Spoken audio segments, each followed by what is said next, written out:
네, 안녕하세요. 복지체제 위기화 대응 제4장 가정경제 발제를 맡게 된 박사 2학기 노승현이라고 합니다. 예, 그러면 지금부터 네, 발제를 시작해 보도록 하겠습니다. 일단 4장 가정경제의 핵심적인 이 책에서 말하고자 하는 주제를 좀 살펴보면요. 첫 번째는 근대화 이론이 가지고 있었던 어, 것들에 대한 비판적인 검토를 하게 되고요. 두 번째로는 복지 생산과 소비에 있어서 가정이 어떤 의미가 있는지, 특히 여성의 무급 노동과 관련되어져서 이런 부분들을 이해하는 것이 핵심적인 주제라고 할 수 있겠습니다. 네, 이와 관련돼서 책의 목차와는 조금 다르게 제가 책이 어떻게 구성되어 있는지 각 챕터별로 이렇게 좀 질문을 던져봤어요. 그래서 그 질문을 주제로 전체적인 흐름들을 이해하시면 좀 도움이 될 것 같아서요. 보시면 첫 번째는 이제 가정이 복지국가에서 왜 중요해졌는지 그런 배경들을 다루고 있고요. 그리고 가정은 여전히 그러면 복지 충족을 위해서 충분한가? 그리고 그런 가정은 어떻게 복지 부담을 측정할 수 있는가? 그리고 산업화 이전에는 그렇다면 어떠했을까? 그리고 현대에 와서는 이런 가족 부담이 완화되었는지, 네. 그리고 시장은 과연 대안이 될 수 있는지, 그리고 시장이 대안이 되지 않는다면 무엇이 도움이 되는지 살펴보고, 그리고 가정의 복지 부담이 완화되기 위한 국가와 시장, 그리고 가정은 어떠해야 되는지, 그리고 마지막으로 보조금 지원이 대안이 되는지, 예. 여기가 마지막이네요. 네, 탈가족화가 이제 저출산 극복의 대안이 될 수 있는 부분들, 이런 순서들로 이 각 질문에 대한 답을 내려가면서 네, 발제를 좀 해보도록 하겠습니다.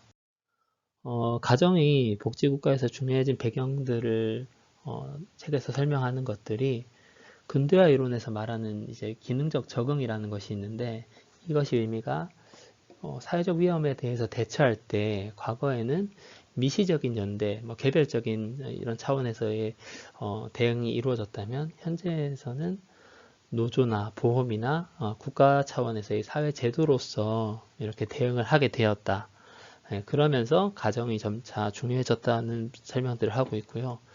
그리고 어, 지금에 와서는 가족 공동체의 기능이 많이 상실되고 남은 기능으로는 정서적 통합이나 사회적 재생산, 소비 이런 기능밖에 없다고는 하지만 실제로는 화폐화되지 않는 재화와 서비스를 생산하고 있다는 거죠. 여전히 가정 내에서 복지적인 측면에서 부담을 하고 있는 여성이라는 주체들이 있고요. 예, 여성뿐만 아니라 또 다양한 주체들이 있을 수 있겠죠.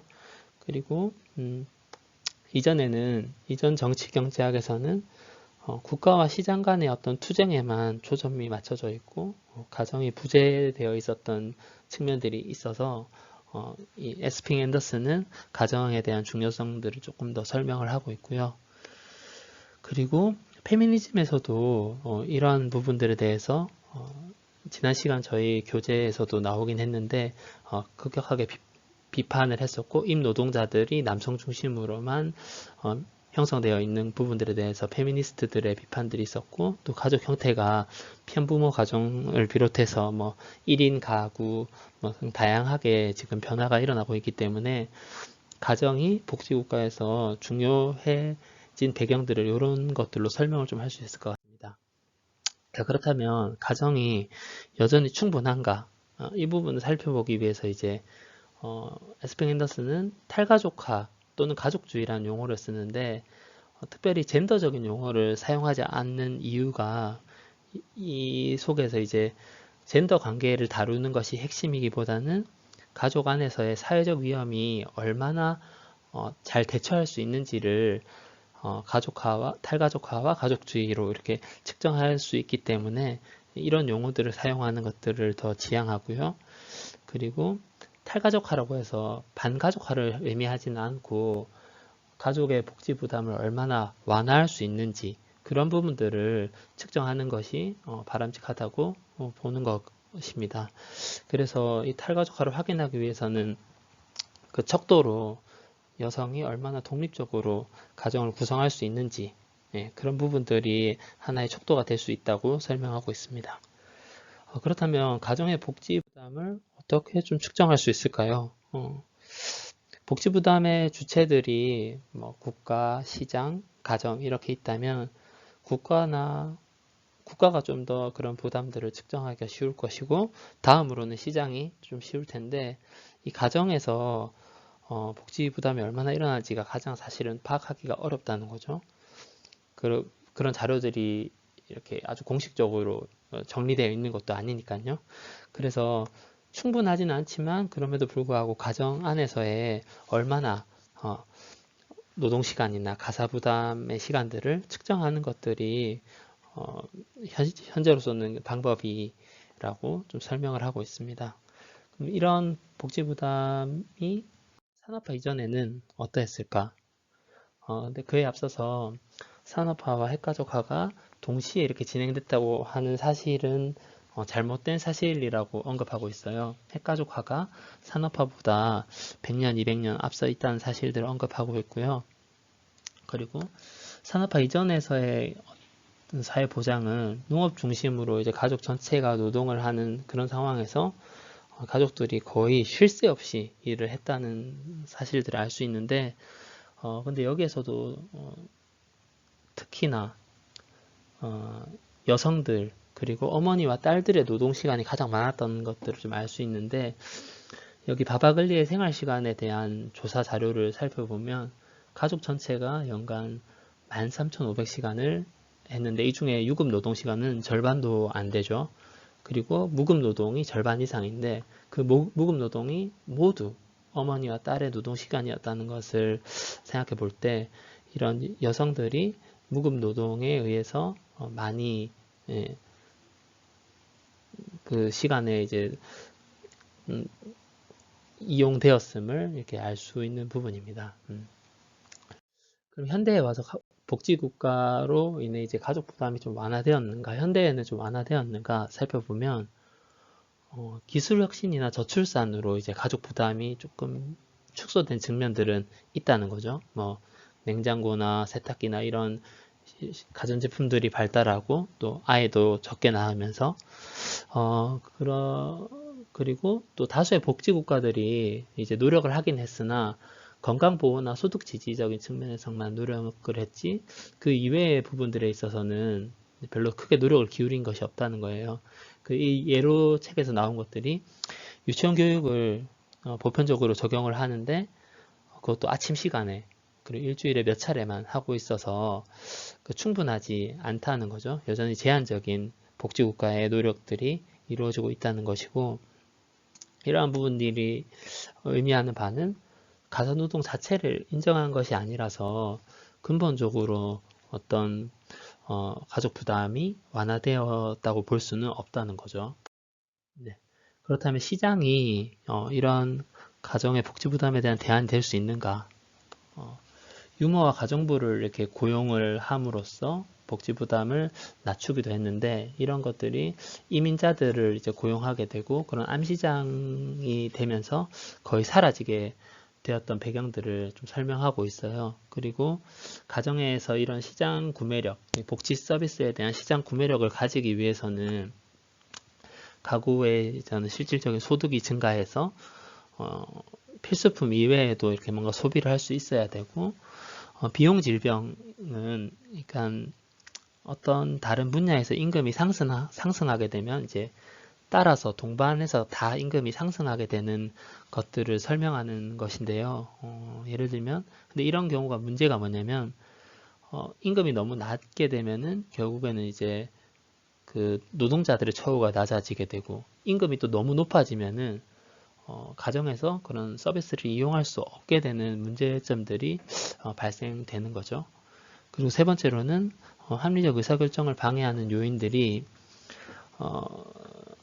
결국에는 이제 가정에서 돈이 없으면 복지 서비스를 구매하면 안 되는데 실질적으로 시간이 부족하고 필요하다 보니까 이용을 하게 되고 서비스를 구매하게 되고 이런 합리적인 의사결정들을 할 수가 없는 상황들이 생긴다는 거죠. 미국 같은 경우에는 아동보호 서비스가 이제 공적으로 굉장히 싸게 지급되고 있는데 반면에 사적인 아동보호 서비스는 비용 때문에 중산층 이상만 이용이 가능하다는 예를 또 들면서 시장의 결정적인 문제가 빈곤층한테는 대안이 되지 못한다는 거예요. 결국엔 빈곤층은 서비스를 복지 서비스를 가정의 복지 부담을 낮출 수 있을 서비스를 이용할 수 없게 된다는 거죠. 그렇다면 가정의 복지 부담 완화를 위해서는 뭐가 도움이 될까? 이것을 달리 말하면 이렇게 달리 질문해 볼 수 있을 것 같아요. 여성 취업의 확대를 위해서 뭐가 중요하냐? 왜냐하면 가정의 복지 부담의 주체가 대부분 여성이었기 때문에 이 여성들이 가정 안에서 머물러 있는 것이 아니라 노동시장으로 나올 수 있도록 그런 여성 취업의 확대를 위해서 무엇이 중요한가라는 질문으로 이렇게 바꿔볼 수 있을 텐데 여성의 무가사노동과 취업은 반비례한다는 거죠. 그러니까 가사노동 시간이 줄면 줄수록 취업률은 높아지고 근데 이 경우에 자녀가 있을 때는 더더욱 무급 노동을 많이 할 수밖에 없게 되겠죠. 그래서 여성의 무가사노동을 줄이는 것이 결국에는 가정의 복지부담 완화에 도움이 될 텐데 이와 관련돼서 남편이 도와줘서 가사노동을 확대하는 것은 별로 크게 도움이 안 된다는 거예요. 그리고 오히려 주간보호 서비스가 확대되는 것, 공적인 서비스가 확대되는 것이 오히려 이 부분에 대한 결정적인 요인이 된다고 책에서 설명하고 있고 131페이지 교재에 보시면 이제 회귀 분석으로 이런 결과들이 나와 있는 것을 확인할 수 있습니다. 그래서 이런 가정의 복지 부담을 완화하기 위한 이제 복지 체제, 국가시장, 가정에서 고려해야 될 점들이 뭐가 있을까? 일단 국가에서는 탈가족화가 얼마나 되었는지를 측정하는 데 있어서 GDP 대비 가족 내 복지 서비스 지출이라든지 유자녀 가족이라든지 혹은 노인들, 아동들에 대한 보호 서비스와 관련된 지출들을 얼마나 하고 있는지를 이제 측정해 볼 수 있을 것 같고요. 그리고 가정 내에서는 가사노동 시간들이 얼마나 있는지를 측정해 볼 수 있을 텐데 다수의 국가들이 빈곤에 대해서 가족 구성원들의 어떤 빈곤에 대해서 가족의 의무를 법적으로 명시하고 있어서 여전히 가족주의가 전 세계적으로는 좀 많이 영향을 미치고 있고 그 중에서도 사회민주주의 체계가 그나마 압도적으로 탈가족화되어 있고 이제 국가적 책임을 많이 부담을 하고 있는 것들을 알 수 있습니다. 시장에 의해서는 앞서도 설명했듯이 임금 비용이 높아도 혹은 낮아도 결국에 빈곤층은 가족복지 서비스를 이용하기가 어렵기 때문에 시장의 문제점은 그런 거죠. 결국에는 이렇게 배제될 수밖에 없는 빈곤층을 만들 수밖에 없다는 것. 네. 그래서 이 보조금 지원이 대안이 되는가? 이 부분은 시장에서 가족복지 부담을 어느 정도 이제 부담하는 것을 전제로 한 질문이거든요. 그래서 시장 가격을 대체할 수 있을 만큼 보조금 지원을 해줘서 여성이 취업하게 하면 어떨까라고 생각할 수 있는데 그렇게 해서 여성이 취업했을 때 다시 이제 그 가정에 높은 세금을 부과하게 됨으로 인해서 이제 여성 입장에서는 고민하게 되는 거죠. 내가 취업을 해서 세금을 더 많이 내는 것과 혹은 취업하지 않고 그냥 가사 부담을 하는 것과 이런 것들에 대한 이제 고민을 하는 과정 중에서는 상대적으로 더 손실이 적은 가사 부담을 하는 것이 맞겠다라는 형태로 이렇게 가족주의적으로 되돌아갈 수 있는 부분들이 있음을 설명하고 있고요. 그리고